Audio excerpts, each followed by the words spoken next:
13 years ago, in 2011, The Song of Achilles by Madeline Miller was released to rapturous applause. To this day, readers continue to obsess over and praise this novel for how it bravely and concisely reversed the whitewashing done to the original myth of Achilles and Patroclus over centuries of puritanical rule in Europe. The publication of Miller's novel sparked a chain reaction of feminist retellings, most of which have targeted Greek mythology specifically. The authors of these books, Pat Barker, Natalie Haynes, Jennifer Saint, just to name a few, are undeniably talented storytellers with sound knowledge of and evidently deep love for the myths that they have rewritten. And for both the writers and us readers, novels like Stoneblind, Ariadne, and The Silence of the Girls have provided plenty of excitement and enormous satisfaction. In the case of The Song of Achilles,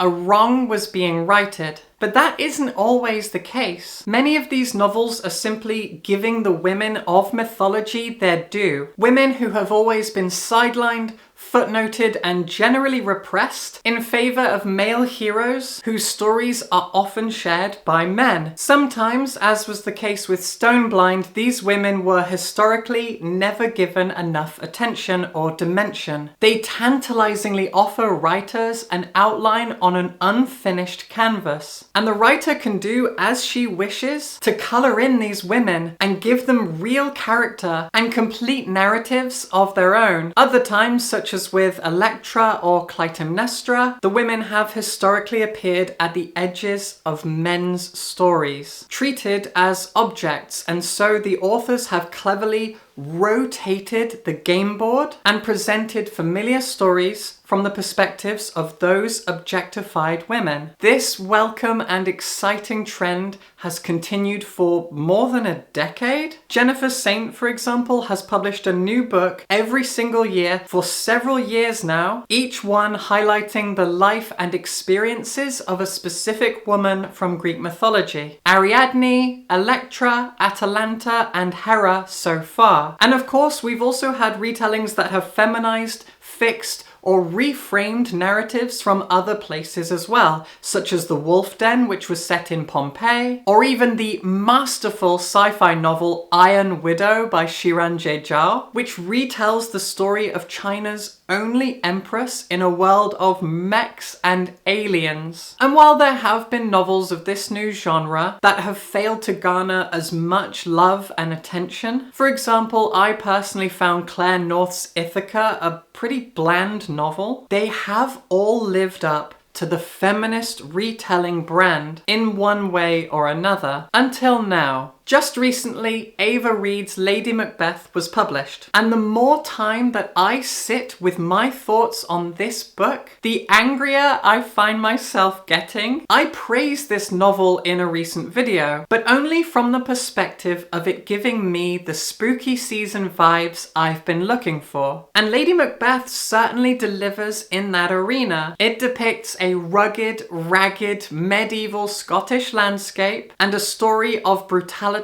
blood, and treachery. It is in many ways Macbeth. There are witches and castles and daggers. The appropriate boxes are being ticked and the atmosphere is solid. But that's where it ends. See, there's nothing wrong with writing an adaptation of a Shakespeare play with your own interpretation and your own flavours sprinkled on. Even just looking exclusively at Macbeth alone, this has been done hundreds of times with every stage and film adaptation that has ever been produced. As a lifelong fan of that play, I have probably seen every single film adaptation of Macbeth.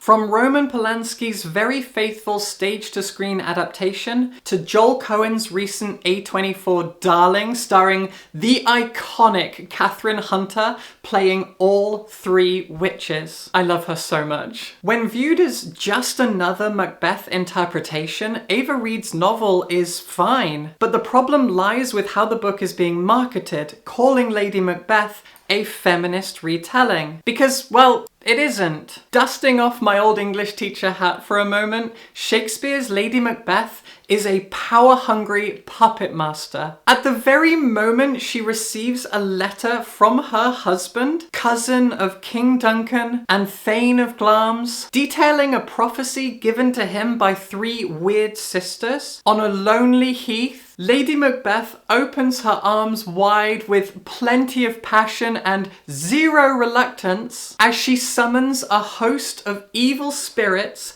to remove her very humanity and replace it with enough evil to see that her husband gains the power and position she craves. Come, you spirits that tend on mortal thoughts, unsex me here and fill me from the crown to the toe, top full of direst cruelty. Make thick my blood, stop up the access and passage to remorse, that no compunctious visitings of nature shake my fell purpose, nor keep peace between the effect and it. In that first onstage scene, audiences are teasingly wrong-footed for a moment as Lady Macbeth at first reads aloud her husband's words. That act signifies just for a moment that even when it's her voice that we hear, it's her husband's words that she is speaking. For a handful of seconds, she seems to us just another obedient wife, relaying to us the words of her husband, until she drops the letter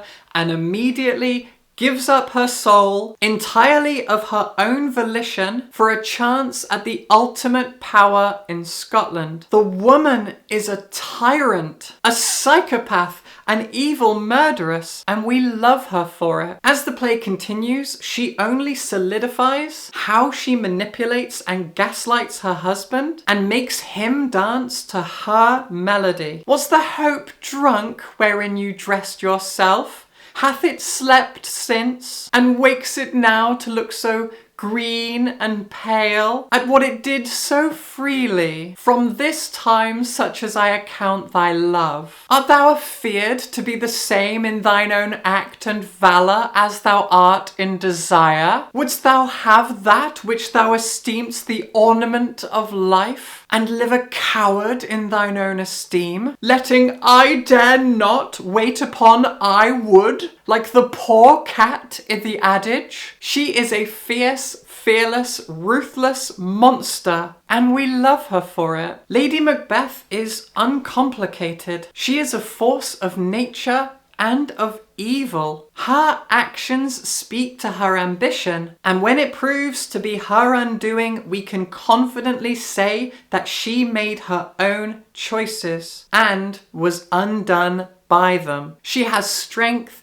intelligence, and agency. Ava Reid's Lady Macbeth, by contrast, is a meek girl who has been sold by her father to the Thane of Glamis as a political toy. When she arrives at Macbeth's castle, she is confused and frightened by her surroundings, and we soon learn that Macbeth keeps the witches interred in a basement cell, which he periodically visits in order to obtain prophecies that will guide his actions in combat. When he sets out with a plan to rip the title from the current Thane of Cawdor, Lady Macbeth remains at the castle and starts planning out how she might use her wiles to survive in this hellish place. She doesn't scheme and plot, she simply hopes to survive. Ava Reid removes all the power and most of the agency from her titular heroine, and even chooses to give far more power to Macbeth than is even necessary for the novel's plot to work. Not only does he intimidate his young wife, he also has the weird sisters in chains beneath his feet. Ava Reid seems to think that it is a feminist move to remove the evil genius and manipulative desires from Lady Macbeth, and instead give all that power and agency to her husband. All the while, Lady Macbeth fumbles in the dark and desperately tries to find a foothold or two. To make things even worse, Reed's Lady Macbeth is said to have been cursed with a beauty so intense that it turns men mad to look upon her. And so she is permanently veiled to obscure the details of her face. The threatening power she holds, which forces men to keep their distance from her, isn't even hers. It's a curse put upon her. She doesn't frighten and manipulate men through her savvy and her actions. She is simply a walking curse that scares men out of getting near her, which would work just as well with any cursed object. Ava Reed's Lady Macbeth is a novel that removes all power, agency, and intrigue from one of the great female characters of the Western canon. I would hardly call that a feminist retelling. This essay was originally written and posted on my Patreon for my patrons to read, but I enjoyed writing it so much I decided to make it a video. That won't always be the case. I write essays for my patrons exclusively, and so if you enjoyed this and you want to read more of my essays, you can support me on Patreon. The essays that I write are available for all patrons at all tiers. They're a lot of fun to write and I'm going to be putting them out pretty regularly, so if you enjoyed this and you want to read more of my essays, you can show your love by supporting me on Patreon. Thank you in advance and subscribe for books.